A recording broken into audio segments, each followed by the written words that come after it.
You're probably thinking, oh no, not another PowerPoint tips video. But this one is different. This is a straightforward, no-nonsense guide to finally owning your presentations, and it's packed with 10 powerful tips from the trenches that you won't find bundled quite like this anywhere else. Let's be honest, if you're not a natural speaker, you are nervous from the moment you accept the invitation until the minute you step off stage, and for a good reason. Here's your first and the most important secret weapon. Only speak about what you know. Never accept an invitation to speak on a topic you're not intimately familiar with, not just because you'll be nervous, but because the audience will know.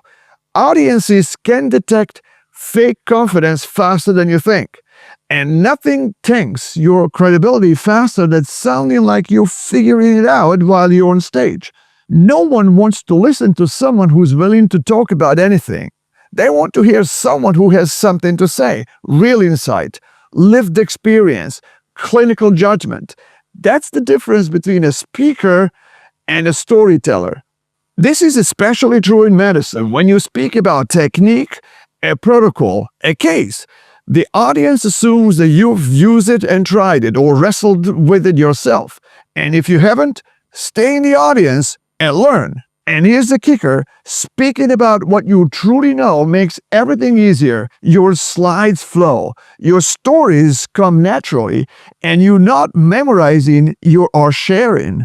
Just like rock musicians rehearse riffs they've played for years, you should talk about clinical concepts that you have worked through yourself.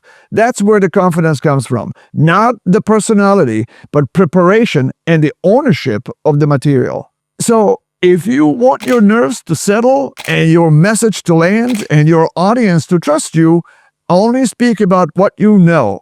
Simple, game-changing, non-negotiable. And that was tip number 1. Stay tuned for tip number 2 in the next video.